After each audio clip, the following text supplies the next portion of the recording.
So I got a lot of peppermint bark for Christmas, and I've literally been eating nothing but that for like 16 hours.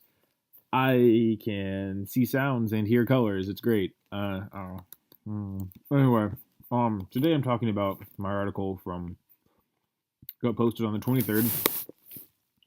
Under the radar, ruining the world. This is actually a deck that I haven't really looked at in like 2 years. As I mentioned in the article a little bit, I did put this together a long time ago.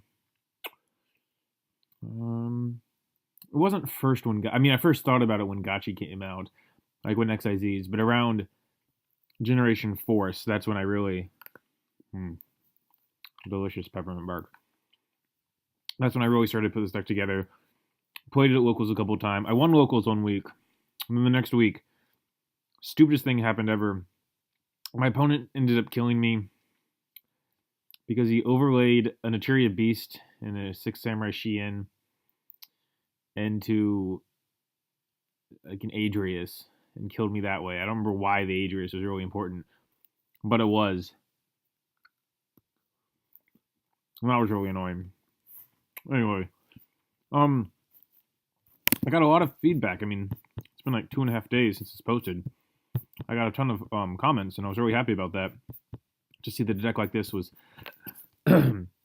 such well received, or so wrote. Excuse me. So well received. Typically, frogs are viewed pretty boring, so I was a little nervous about putting what I believe was the best version of this deck up online, because it did have frogs and it did have Sea Lancer, and my friends Joe and Doug, they despise. I don't think they like Sea Lancer or frogs at all anymore because I played it for like 3 months in the fall last year, and I can totally see how that's not exactly desirable because sometimes you just summon a Swap Frog or you bring back Ronin Totem and Treeborn Frog and you don't really do anything, and the games are really slow. And in a quickly moving game like we have right now, I mean, that just can be viewed as not very interesting.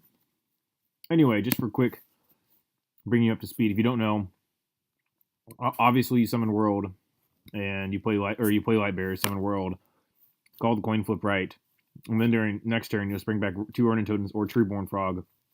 If you can destroy Light Bearer with an MST or something, and then just your opponent never has a turn.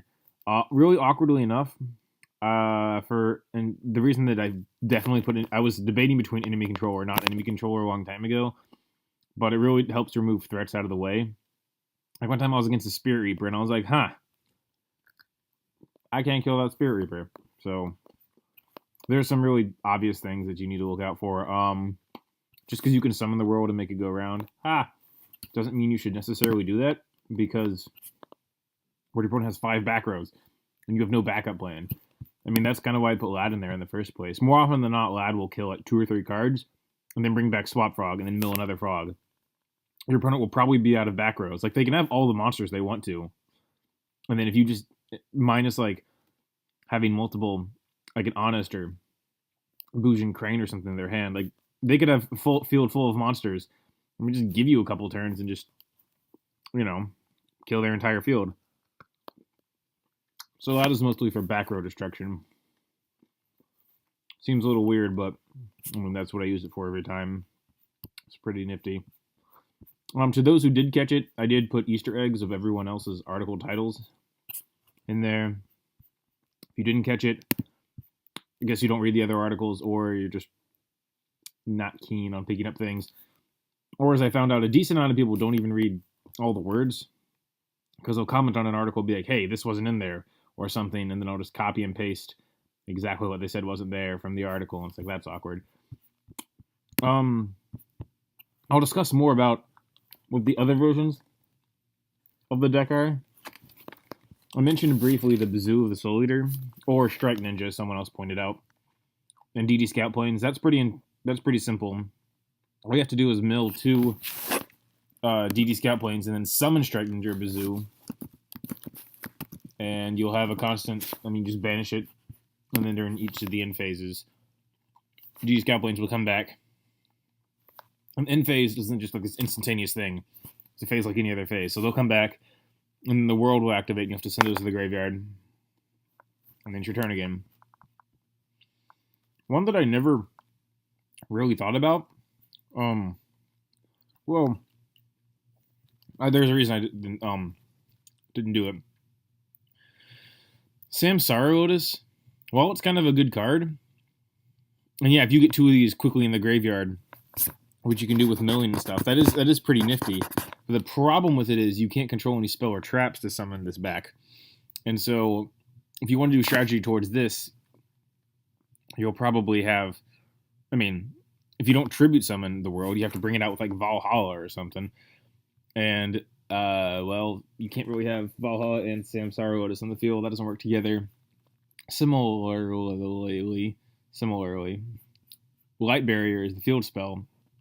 I play it just because I'd rather guarantee to make the world's effect go round, because there's no point in playing the deck if you don't include that in there. Like, the coolest part about the deck is a 50-50 win strategy. That'd be like, why don't we just play Dice Jar or something in all of our decks? Woo-hoo-hoo. Novel. Actually, you know what? My friend played Dice Jar, and you know what happened? I lost 6,000 life points, and that sucked. And I lost the game because of that. I was like at 5,400, and he was at 900, and I lost. I was like, this game is utter crap. If you like me complaining about Bujins, I will probably do that every article until all the Bujin cards are banned. So basically, I'm going to be complaining about Bujins forever. If you didn't like me complaining about Bujins forever, then, well, you're going to have to start getting used to that, because I hate that deck more than... Oh, that deck's up in the Inzektor Dark World tier for me right now. Inzektor Dark World Fire Fist. So there's nothing really I can explain about this deck anymore, because it is pretty simple. Like, it's just frogs. Lad is in there to stop. Sea Lancers are in there really just to stall, or or clear away back row, because that's just a great card. Like, it runs over enough monsters, and your opponent has to waste a decent amount of resources or time, if you consider time a resource in this game, to get rid of it. And then you'll just summon the world. The only problem with the world deck, as I said, is sometimes you just won't draw everything. Like, there's enough milling, and then the tour guide shenanigans. Like, you should mill through a decent amount of your deck by the first couple of turns. And, you know, after turn 2 or 3, hopefully you won't have more than 25-ish cards in there. And then, you know, with various dupe frogs and poison draw frogs and you know, tour guides. Like, hopefully the number will just go down really quickly. But I can't guarantee that you're going to draw the world every time, which is a little unfortunate. But if I had to change the deck right now, I don't know. You could take out the tour guides. Like, that, again, as I said, that's just, and the tour bus, obviously. That's a huge preference thing. I just really like that. You'd be surprised how often I've done that combo. Like, my opponent has an open field, and I was like, just what I wanted you to do. So, I mean, you don't have to, it doesn't have to be flashy. And, ooh, peppermint bark. It doesn't have to be super flashy and kill them with a 30. Yeah, by the way, having 3,100 attack is incredibly relevant.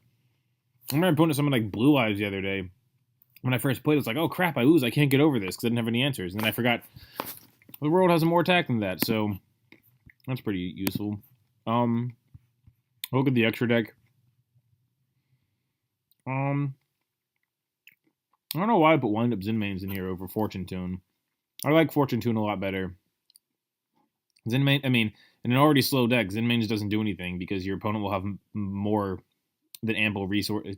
Unless they're playing like heroes, they'll have more than ample resources to get rid of Zenmaines, and you can't target Fortune Tune.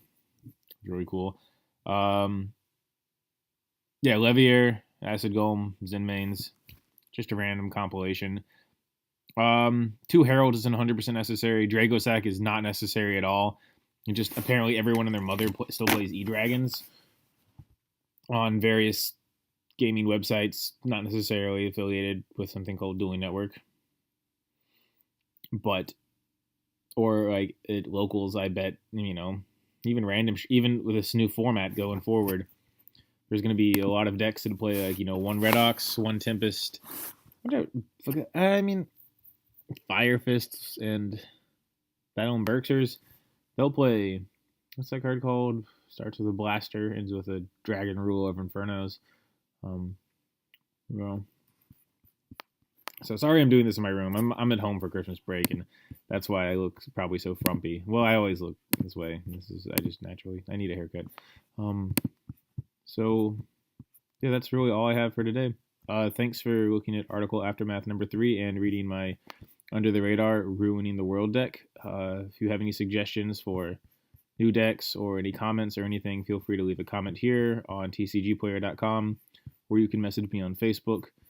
And, all right, I don't have a cool closer. I just kind of awkwardly stopped the video like now.